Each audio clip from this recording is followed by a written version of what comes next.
Bismillahirrahmanirrahim. Assalamualaikum warahmatullahi wabarakatuh. Puji syukur kita panjatkan kehadirat Allah Subhanahu wa Ta'ala yang telah memberikan kita kesehatan dan kesempatan sehingga kita dapat melakukan presentasi pada hari ini. Nah, sebelum memasuki materi, saya akan memperkenalkan nama-nama anggota kelompok saya.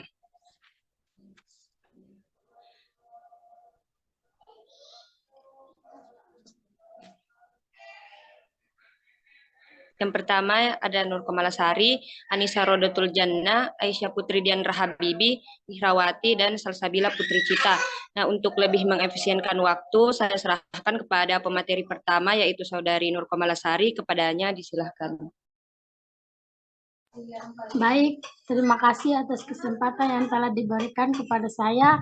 Di sini saya akan menjelaskan materi tentang metabolisme lemak, pengertian lemak. Lemak merujuk pada sekelompok besar molekul-molekul alam yang terdiri atas unsur-unsur karbo, hidrogen, dan oksigen, meliputi asam lemak, sterol, vitamin,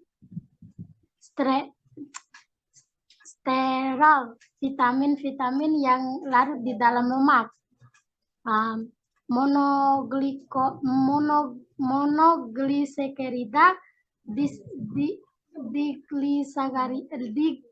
digliserida, fosfolipid, glikolipid,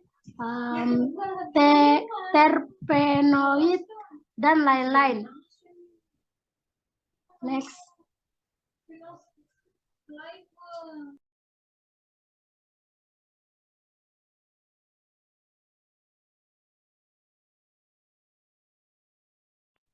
Pengertian metabolisme.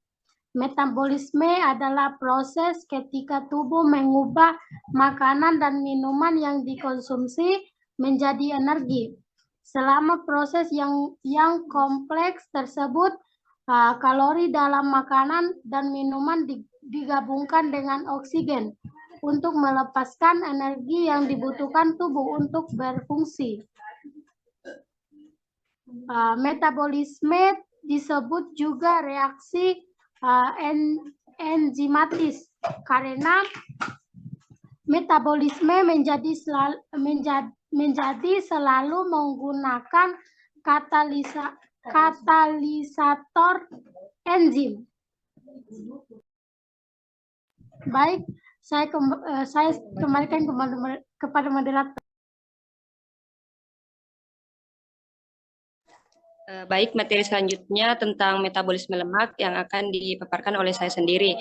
Nah, metabolisme lemak dimulai dengan pemecahan yang menghasilkan gliserol menjadi glikogen dan lemak. Gliserol mengalami serentetan peristiwa kimia yang berakhir dengan pengubahan gliserol menjadi glikogen. Lemak makanan sebagian besar, 95% adalah trigliserida. Setelah diserap, trigliserida dibawa ke dalam hati sebagai partikel sangat sebagai lipoprotein. Materi selanjutnya akan dibawakan oleh Anissa Rodatul Jannah, yaitu tentang metabolisme lemak pada tahap lipolisis. Terima kasih atas kesempatan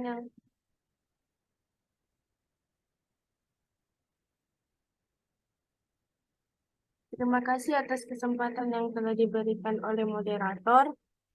Di sini saya akan memaparkan mengenai metabolisme pada tahap lipolisis, yaitu dari trigliserida menjadi asam lemak. Proses lipolisis dipicu oleh tingginya epinefrin dan rendahnya kadar insulin rendah dalam darah. Epinefrin berikatan dengan reseptor beta-adrenergic di dinding sel adiposit yang menyebabkan CAMP atau biasa disebut dengan adenosin monofosfat yang dihasilkan di dalam sel. Adenosin monofosfat ini mengaktifkan protein kinase, mengaktifkan fosforilase, selanjutnya mengaktifkan lipase sensitif hormonal di dalam sel. Yang ketiga, lipase ini memecah trigliserida menjadi asam lemak dan gliserol. Asam lemak bebas dan gliserol itu lalu kemudian dilepaskan ke dalam keadaan terikat ke albumin plasma. Dengan bantuan protein transporter, asam lemak masuk ke dalam sel. Dengan adanya ATP atau energi, koenzim A, enzim asil KOA, sintetase lalu asam lemak diubah menjadi asetil KOA di sitoplasma sel. Asetil KOA ini ditransportasikan dari membran mitokondria luar ke intermembran mitokondria, lalu sartinit politolil transferase 1 kemudian terbentuk asil karnitin. Sedangkan untuk koenzim A dikembalikan ke sitoplasma. Hasil karnitin ini ditransfer ke membran dalam mitokondria menuju matriks mitokondria dengan karnitin asetil KOA transfer atau CAT. CAT dihambat oleh tingginya konsentrasi malonil KOA dan asetil karnitin diubah kembali menjadi asetil KOA dengan enzim karnitin palitolil transferase 2. Kemudian terbentuk asetil kembali sedangkan karnitin dikeluarkan. Jika hasil KOA lemak mengandung rantai pendek, maka asam lemak rantai pendek tersebut dapat langsung berdifusi melalui membran mitokondria bagian dalam. Selanjutnya, untuk materi selanjutnya saya serahkan kepada moderator. Terima kasih. Terima kasih. Materi selanjutnya akan dibawakan oleh Nihrawati. Kepadanya disilahkan. Baik, terima kasih atas kesempatannya. Selanjutnya yaitu proses beta oksidasi asam lemak. Rantai panjang asetil KOA masuk ke tahapan beta oksidasi asam lemak, yaitu siklus asam lemak di mitokondria. Yang pertama itu asam lemak masuk ke diubah menjadi asetil asam lemak KOA. Nah, asetil asam lemak KOA ini akan diubah menjadi enoil KOA oleh asam lemak hidrogenesis. Kemudian FAD-nya itu direduksi menjadi FADH. Selanjutnya yaitu enoil KOA akan dihidraksi oleh enoil hidraksi menjadi hidraksil KOA. Selanjutnya yaitu akan diubah menjadi ketoasil KOA oleh beta hidroksil dehidrogenesis. Kemudian ini NAD-nya itu akan direduksi menjadi NADH. Pada ketolisis KOA ini akan bereaksi dengan KOA bebas dan menghasilkan asil KOA dan asam lemak sisa. Kemudian asam lemak sisa ini akan akan dipotong-potong menjadi asetil KOA yang lain dengan cara pengulangan tahap 2 sampai dengan tahap 5. Selanjutnya saya kembalikan ke moderator.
Baik, karena terjadinya kendala pada moderator, materi selanjutnya akan saya bawakan mengenai proses dari siklus Krebs. Siklus Krebs atau asam sitrat ini terbagi menjadi 8 tahap. Tahap pertama yaitu proses pembentukan sitrat. Dalam proses ini terjadi penggabungan antara molekul asetil CoA dengan oksaloasetat yang membentuk asam sitrat yang dibantu dengan enzim asam sitrat sintase. Pada tahap kedua, yaitu sitrat yang dihasilkan dari proses sebelumnya akan diubah menjadi isositrat dengan bantuan enzim alkotinase yang mengandung Fe2+.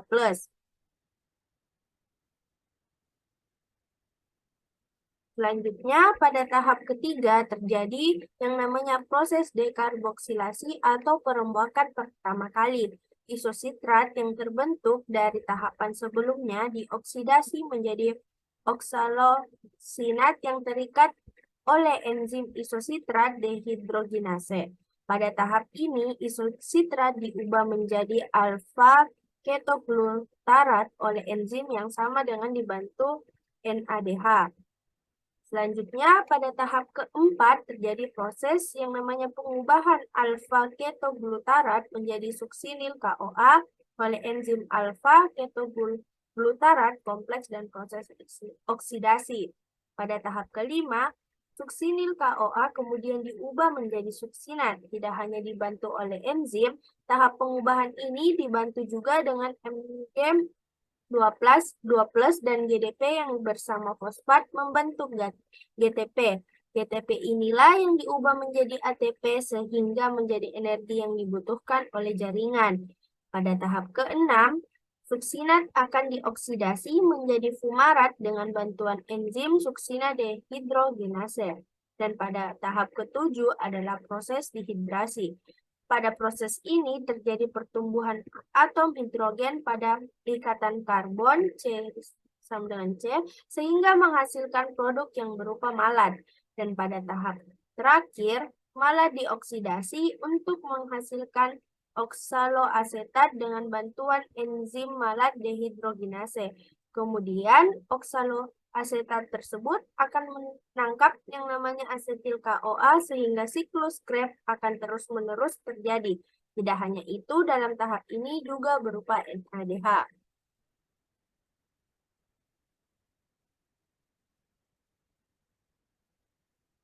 Untuk pemateri selanjutnya saya serahkan.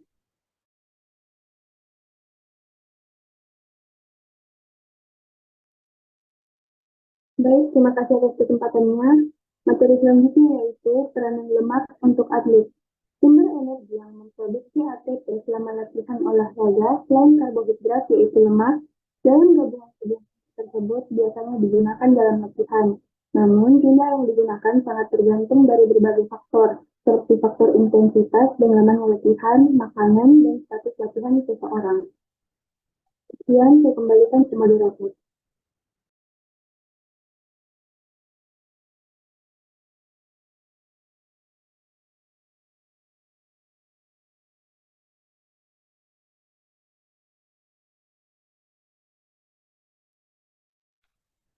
Baik, selanjutnya ada kebutuhan lemak pada setiap cabang olahraga. Nah, sebelumnya yang perlu kita ketahui bahwa kita membutuhkan lemak bukan hanya sebagai sumber energi saja, akan tetapi kita juga membutuhkan lemak untuk kebutuhan penyerapan vitamin. Seperti yang kita ketahui ada vitamin A, vitamin D, E, dan juga K yang hanya bisa dikonsumsi dengan adanya lemak. Nah, selain itu, lemak juga digunakan untuk cadangan energi pada saat olahraga endurance. Jadi, atlet olahraga endurance itu membutuhkan penggunaan energi sebagian besar itu berasal dari lemak. Nah, selanjutnya, teman-teman bisa lihat pada tabel itu ada kebutuhan lemak pada setiap cabang olahraga. Yang pertama ada senam dan skating. Kebutuhan lemaknya itu 1,7 sampai 1,9 per kilogram berat badan. Yang kedua ada lari sprint dan lompat. Kebutuhan lemaknya 1,8 sampai 2 per kilogram berat badan. Kemudian yang ketiga ada lari jarak menengah dan jarak jauh. Kebutuhan lemaknya 1,8 sampai 2,1 per kilogram berat badan. Selanjutnya, yang keempat ada jalan cepat 20 sampai 50 km.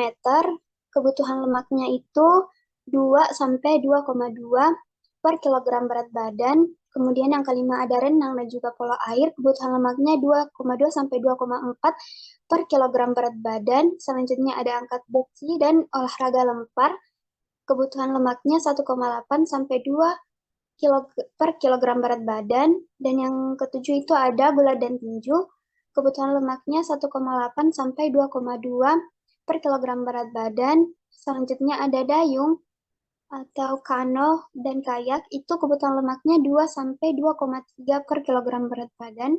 Yang kesembilan ada sepak bola dan juga hoki, kebutuhan lemaknya 2 sampai 2,2 per kilogram berat badan. Dan yang selanjutnya ada basket dan juga bola voli, kebutuhan lemaknya 1,8 sampai 2 per kilogram berat badan. Dan selanjutnya ada bersepeda di velodrome. Adapun kebutuhan lemaknya itu 1,8 sampai 2 per kilogram berat badan. Yang ke-12 ada bersepeda di jalan. Kebutuhan lemaknya 2 sampai 2,1 per kilogram berat badan. Dan selanjutnya itu berkuda, adapun kebutuhan lemaknya 1,7 sampai 1,9 per kilogram berat badan.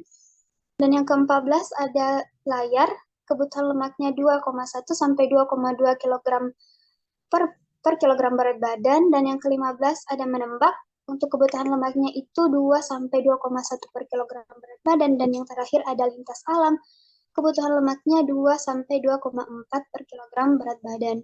Nah, sekian dari saya kembalikan ke moderator. Baik, terima kasih. Dengan berakhirnya proses diskusi pada hari ini, saya selaku moderator memohon maaf apabila ada salah kata dan saya pamit undur diri. Wallahul muwaffiq ila aqwamit thoriq. Wassalamualaikum warahmatullahi wabarakatuh. Waalaikumsalam warahmatullahi wabarakatuh.